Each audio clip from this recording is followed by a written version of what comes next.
অভিজিৎ গাঙ্গুলির press meet.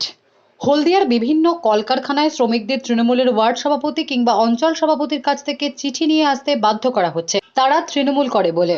এই নিয়ে নির্বাচন কমিশনে জানানো হয়েছে।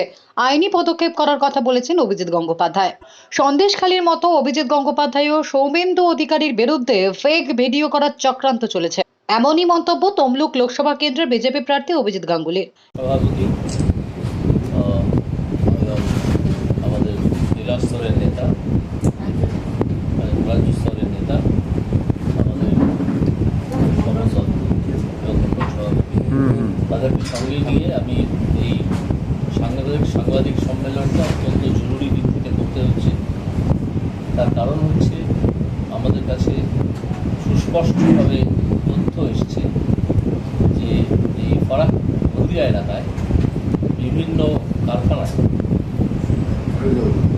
তৃণমূল কংগ্রেসের কিছু গুন্ডা বদমাশ নেতা, যারা নিজেদেরকে ট্রেড ইউনিয়নের লোক বলে জাহির করেন, দুজনের নাম আমরা আপাতত জানতে পেরেছি, বিশ্বজিৎ নায়েক এবং আরেকজনের নাম হচ্ছে নাম হচ্ছে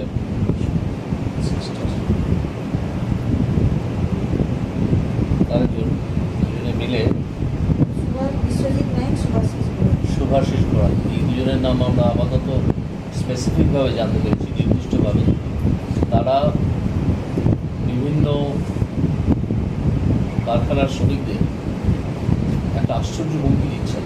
আশ্চর্য হুমকি এই জন্য বলছি যে তারা বলছেন এই শ্রমিকদের সকলকে তারা যে যেখানে থাকেন সেখানকার তৃণমূল স্তরের তৃণমূলের নেতাদের কাছ থেকে চিঠি আনতে হবে। চিঠি এনে বলতে হবে, চিঠিতে লেখা থাকবে যে তিনি তৃণমূল কর্মী এবং তিনি তৃণমূলের এই নির্বাচনী কাজের সঙ্গে যুক্ত আছেন, তবেই তাকে কারখানায় ঢুকতে দেওয়া হবে, গেট পাস ইস্যু করা হবে। তা না হলে তাকে ঢুকতে দেওয়া হবে না। এবং এরকম হুমকিও দেওয়া হয়েছে বলে শোনা গেছে। যে আমাদের কাছে সুস্পষ্ট সূত্র থেকে সুস্পষ্টভাবে খবর এসছে, এরকম হুমকিও দেওয়া হয়েছে যে না হলে এই চিঠি যাচাই করে তবে কারখানার ভিতরে ঢুকতে দেওয়া হবে, না হলে দেওয়া হবে না। তো এটা সম্পূর্ণ গুন্ডাগিরি। গণতন্ত্র তো নয়ই, ছেড়ে দিন, গণতন্ত্র নামটাও এর সঙ্গে উচ্চারণ করা যায় না। সম্পূর্ণ গুন্ডাগিরি, সম্পূর্ণ জুলুমবাজি শ্রমিকদের ওপরে। এটা এর আগেও করা হয়েছিল, আগের নির্বাচনে। তখন আপনাদের হয়তো নিশ্চয়ই রেকর্ড থাকবে যে 6 জন শ্রমিককে আমরা হাইকোর্ট থেকে নির্দেশ নিয়ে তাদেরকে আবার কাজে ফিরিয়ে এনেছিলাম। এবার যদি প্রয়োজন হয় আমরা 600 বা 6000 শ্রমিককেও কাজে ফিরিয়ে আনবো একইভাবে। আর এই যারা গুন্ডাগিরি করছেন এদের উদ্দেশ্যে আমি একটা বার্তা দেবো যে এই কাজটা আর করবেন না, এই কাজটা বন্ধ করে দিন। কারণ আমাদেরও নজর আছে এবং এই হলদিয়াতে আমরাও কিছু শ্রমিকদের মধ্যে কিছু অর্গানাইজেশন, সাংগঠনিক ক্ষমতা আছে। আপনারা যতই অগণতান্ত্রিক কাজ করুন, গণতান্ত্রিকভাবে তা আমরা প্রতিরোধ যদি করতে শুরু করি, যদি আপনারা করেন আমরা করতে শুরু করি, যদি আপনারা বন্ধ করে দেন তাহলে আমরা নজর রাখব। যদি করতে শুরু করি তখন কিন্তু আপনারা খুবই বিপদে পড়বেন। তাই আপনাদের উদ্দেশ্যে আপনাদের থ্রু দিয়ে, আমি সাংবাদিকদের থ্রু দিয়ে আজকেই এটা বলতে হবে, কারণ এই সিচুয়েশানটা আজকেই আমাদের নজরে স্পষ্টভাবে এলো, এই হুমকি দেওয়া হচ্ছে। তাই আপনাদের মাধ্যমে আমি সকলকে ওই গুন্ডাদের জানিয়ে দিতে চাই যে এই কাজটা ভুলেও করবেন না। যদি করেন এবং যদি ধরা পড়েন তাহলে কিন্তু আপনাদের ভবিষ্যতে প্রচুর বিভিন্ন বিষয়ে প্রতিবন্ধকতা সৃষ্টি হবে। আর একজন প্রাক্তন বিচারপতি হিসেবে এবং হাইকোর্টের একজন 24 বছর প্র্যাকটিস করা আইনজীবী হিসেবে আমি শ্রমিকদের কাছে এই বার্তা দিতে চাই যে এই হুমকির কাছে একেবারেই মাথা নত করবেন না। কোনো চিঠি কোনো জায়গা থেকে আপনারা আনবেন না, আনার দরকার নেই। বিষয়টা আমরা দেখছি, আমাদের নজরে আছে। আর এই কথাটা জেনে রাখবেন, আপনারা কে কোথায় কাজ করছেন তার সঙ্গে আপনার রাজনৈতিক কর্মকাণ্ডের কোনো যোগাযোগ নেই। বাইরে কোন রাজনৈতিক দল করেন, যে কোনো দল আপনি করতে পারেন, সে গণতান্ত্রিক অধিকার আছে। বিজেপি সেই গণতান্ত্রিক অধিকারকে সম্মান করে, তৃণমূল সেটাকে করে না। তো সেই জন্য তৃণমূল কথা বলতে পেরেছে, বিজেপি কথা বলে না, বলবেও না। কিন্তু বিজেপি যেটা করতে পারবে সেটা হচ্ছে এই ধরনের হুমকি যাদেরকে দেওয়া হচ্ছে, এবং এর ফলে যদি কেউ বিন্দুমাত্র একজনও তাহলে তারা অসুবিধার মুখে পড়েন, তাহলে বিজেপি কিন্তু তিনি বাইরে যে রাজনীতিই করুন তার পাশে দাঁড়াবে, তাই তো? হ্যাঁ, এবং আমি আমার সব সামর্থ্য নিয়ে একজন প্রাক্তন আইনজীবী এবং প্রাক্তন বিচারপতি হিসেবে সেই একজন শ্রমিকও যদি এতে প্রভাবিত হয়ে থাকেন বা অসুবিধায় পড়েন, তার পাশে আমরা সব সামর্থ্য নিয়ে নামব। তাই শ্রমিকদের উদ্দেশ্যে বলছি, আপনারা এতে বিভ্রান্ত হবেন না, এই হুমকিকে পাত্তাই দেবেন না। আপনারা আপনাদের মতো করে আসবেন, আপনাদের যা নিয়ম সেইভাবে কারখানার গেট দিয়ে ঢুকবেন, আর এই কথা যারা বলেন তাদের বিরুদ্ধে প্রতিবাদ করবেন, প্রতিরোধে সামিল হবেন। আমরাও নজর রাখছি, আমাদেরও আপনাদের পাশে দাঁড়িয়ে করতে বেশিক্ষণ সময় লাগবে না। তো জ্যোতিপ্রিয় এবং ওই যে যার মাথায় অক্সিজেন কম, সে অনুব্রত, তারা তো জেলের মাটিতে গড়াগড়ি যাচ্ছে, আরও অনেক লোক গড়াগড়ি যাচ্ছে তাদের চামচা বার করতে পারছে না।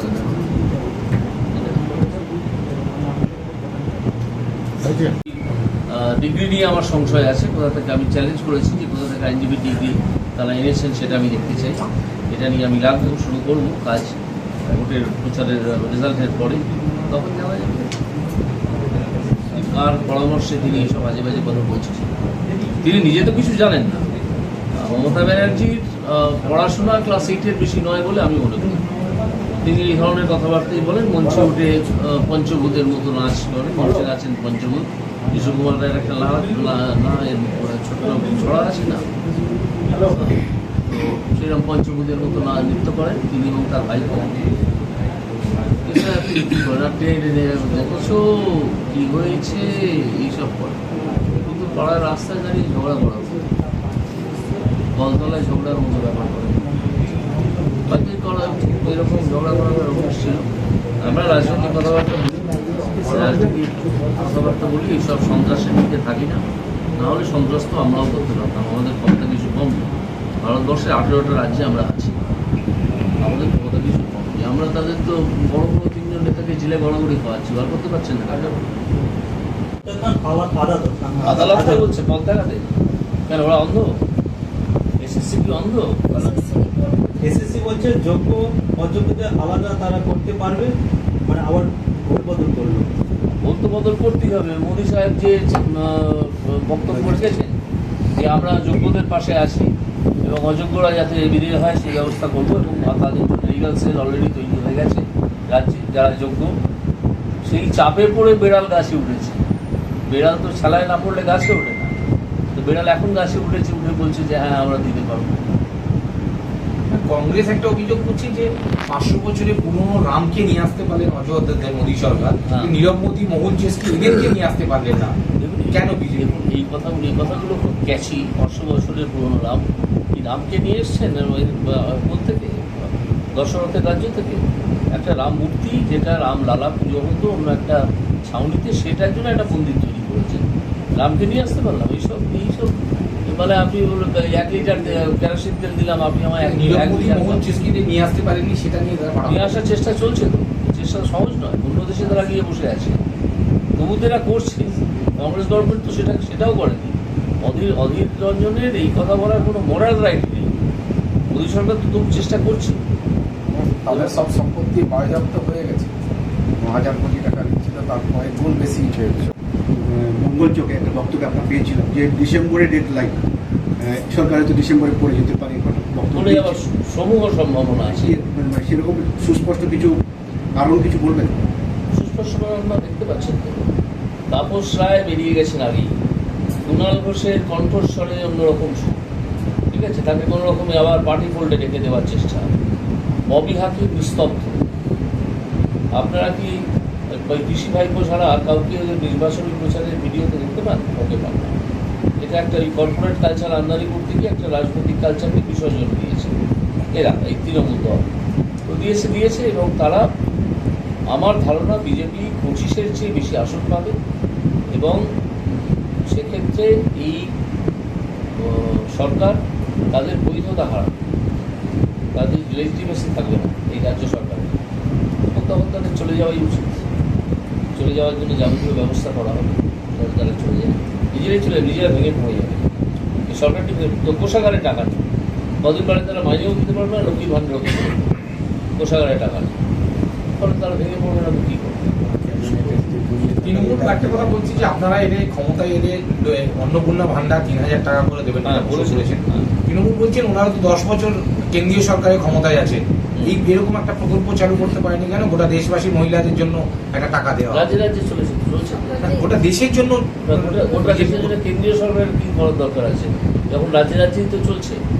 এবার যে রাজ্য সরকার মনে করবে যে তাদের অধিবাসীদের হাতে সরাসরি টাকা পৌঁছে দেওয়া দরকার, যেমন রাজস্থান মনে করেছে, মধ্যপ্রদেশ মনে করেছে, আসাম মনে করেছে, আরও কয়েকটি রাজ্য মনে করেছে, তারা তো 3,000 টাকা করে দেয়। পশ্চিমবঙ্গে কোষাগারে টাকা আসার আগেই সেই টাকা লুটপাট হয়ে যায়, কোষাগারে টাকা ঢোকে না, ফলে কোষাগারের অবস্থা খারাপ, বিয়ে দেওয়া যায় না, কন্ট্রাকচুয়াল টিচারদের মাইনে বাড়ানো যায় না, অঙ্গনওয়াড়ি কর্মীদের, আশা কর্মীদের মাইনে বাড়ানো যায় না, এসবগুলো করা যায় না। কেন এখানে এত মাইনে কম কেন? এরকম একটা অপমানজনক মাইনেতে শুধু পশ্চিমবঙ্গের মানুষই কাজ করতে পারে কোনো রকমে দুবেলা দুটি অন্ন জোগানোর জন্য। কারণ পশ্চিমবঙ্গ বহুদিন ধরেই একটা দরিদ্র রাজ্য হিসেবে চিহ্নিত হচ্ছে, যদিও পশ্চিমবঙ্গের পোটেন্সি অনেক অনেক বেশি, অন্য অনেক রাজ্যের চেয়ে অনেক বেশি। এটা সরকার করে দিয়েছে তৃণমূল এবং তার আগে বামফ্রন্ট। বাইরে কারণ কারখানার যারা চালান তারা তো ব্যবসাটাই করতে এসছেন, তারা চট করে এইসব গুন্ডাগর্দি যারা করেন তাদেরকে ঘাঁটাতে চান না, তো সেই জন্য হয়তো তারা চুপ করে আসেন। কিন্তু আমার মনে হয় তাদেরও মুখ খোলা উচিত, তারা তো জানতে পারবেন যে তাদের শ্রমিকদের এরকম দেওয়া হচ্ছে, কোনোভাবে সেই খবর তো আসবে। তাদের এমন কোনো কি অভিযোগ আসছে যে ধরুন বাইরে লাভ প্রকাশ পাচ্ছে না, কিন্তু কারখানার কাজের ক্ষেত্রে ব্যাহত হচ্ছে, উৎপাদনে প্রভাব ফেলছে, এমন কিছু ব্যাপার আছে? সেটা উৎপাদনের প্রভাব ফেলছে কিনা এটা কারখানার যিনি মালিক তিনি বলতে পারবেন।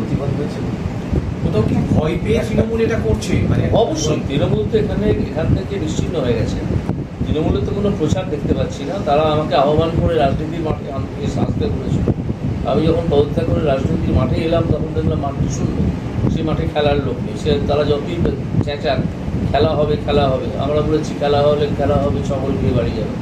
এখন দেখছি তাদের সেই অবস্থা, তাদের কোনো লোকজন আমাদের সামনে অন্তত আমরা দেখি, প্রচারও বিশেষ কিছু দেখছি না।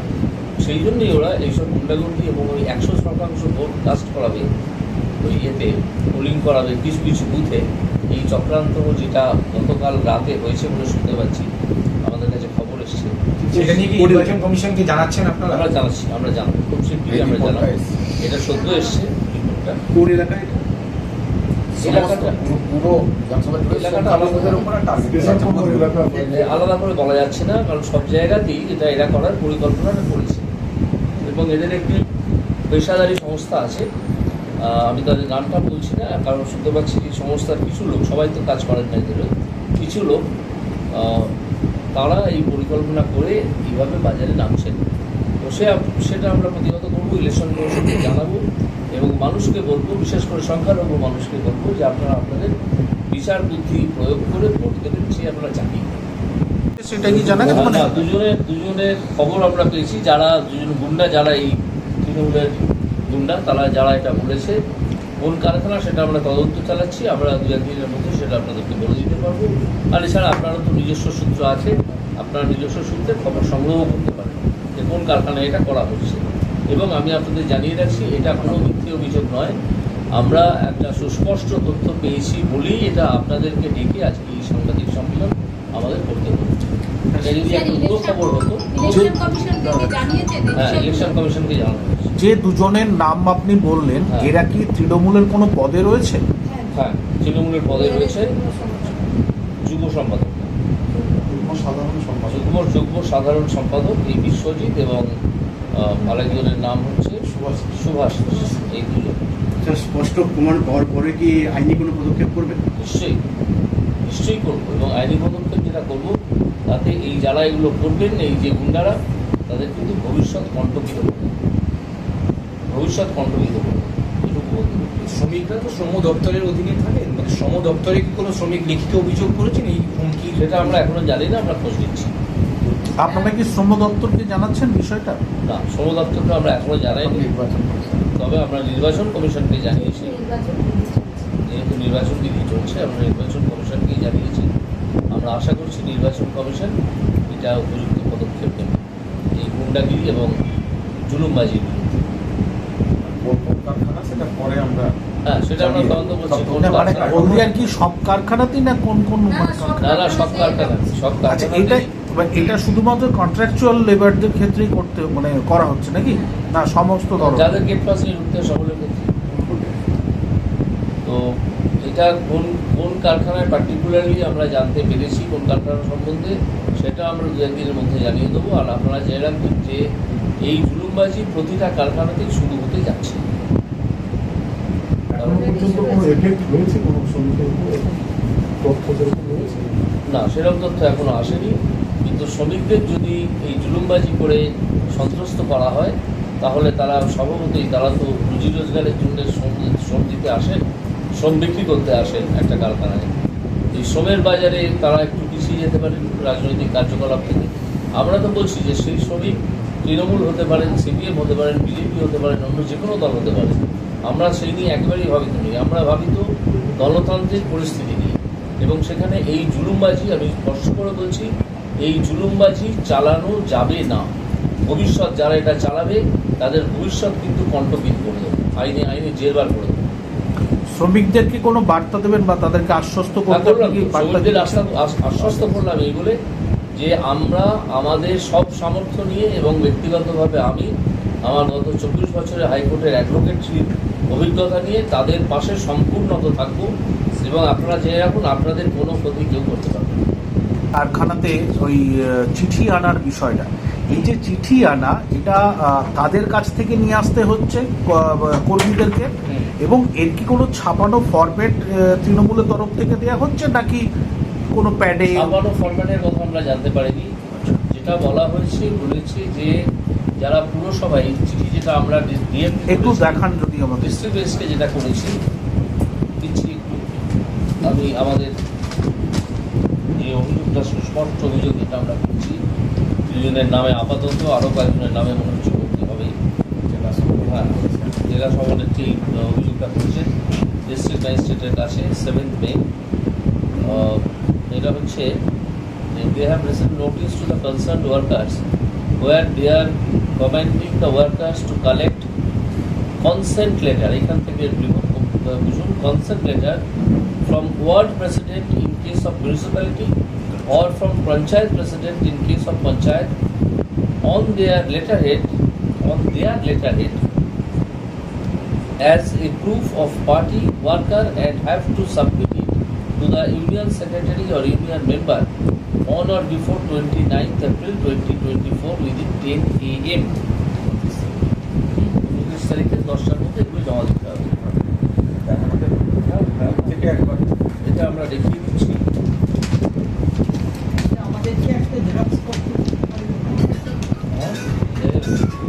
না না, সবাইকে দিই। ওটা জেলা সভাপতির কাছ থেকে আপনার আর একটা বিষয়, আমরা সেটার সম্বন্ধেও বাবার যখন ভোটের প্রচারে যাচ্ছি বা ভোটের বিভিন্ন মানুষের সঙ্গে যোগাযোগ করছি, তখন দেখতে পাচ্ছি যে তৃণমূল কংগ্রেস একটা পরিকল্পনা নিয়েছে যে সংখ্যালঘু এলাকায় বা যেখানে যেখানে তাদের একটু জোর আছে সেখানে 100% ভোট ফেলবে, অর্থাৎ ছাপ্পা দেবে। আমি এ সম্পর্কে দুটো কথা বলবো। একটা হচ্ছে, আমাদের সংখ্যালঘু অংশ যারা আছে তারা নিজেদের বিচার বুদ্ধি প্রয়োগ করে ভোট দেবেন, সে আপনারা যাকেই দিন, 1 নম্বর। আর দ্বিতীয় হচ্ছে যে এই যে 100% ভোট দেওয়ার চেষ্টা এবং পরিকল্পনা এবং কুপরিকল্পনা, 100% ভোট তো কোথাও হয় না, কুপরিকল্পনা এবং অগণতান্ত্রিক পরিকল্পনা যেটা 2 দিনের মধ্যেই তৈরি করা হয়েছে, সেটার বিরুদ্ধে কিন্তু আমরা সর্বশক্তি নিয়ে নামব এবং কেন্দ্রীয় বাহিনীকে আমরা বিশেষ অনুরোধ করে রাখব যাতে এই ধরনের ছাপ্পা ভোট না হয়, এবং যদি হয় তাহলে তার নিদারুণ ফলাফল যাতে হয় সেইটা। বিষয় খুব জরুরি আমাদের মনে হয়েছে। আজ নির্বাচন অনেক এগিয়ে এসছে, আর বেশি দিন নেই। আজকে 8 তারিখ, আমাদের প্রচার চলবে 23 তারিখ অবধি, 30 তারিখ বিকেল অবধি, 25 তারিখে ভোট। তো এই দিনগুলোরও এইসব কাণ্ড ঘটছে। একটা তো আমরা এই নিয়ে আমরা ডিস্ট্রিক্ট ম্যাজিস্ট্রেটকে জানিয়েছি যে তৃণমূল সব হুমকি দিয়েছে এলাকার লোকেদের, এলাকার শ্রমিকদের, যে আপনাদের চিঠি নিয়ে আসতে হবে। তো তারা আশা করি বিহিত করবেন এই ধরনের গুন্ডাগিরি এবং জুলুমবাজির। আর এই ফেক ভিডিও সম্পর্কে আপনারা একটু মানুষকে জানিয়ে দেবেন যে ফেক ভিডিও আসতে চলেছে। গুরুত্বপূর্ণ এই নির্বাচনে, গণতান্ত্রিক পদ্ধতিতে নির্বাচনে এই অগণতান্ত্রিক আবহাওয়া তৈরি করা বা গুন্ডাগিরির আবহাওয়া তৈরি করা, এটার বিরুদ্ধে আমরা সর্বশক্তি প্রয়োগ করব এবং যারা এটা করছেন তারা মারাত্মক বিপদে পড়বেন। 1 নম্বর। Bureau report, D Bangla news.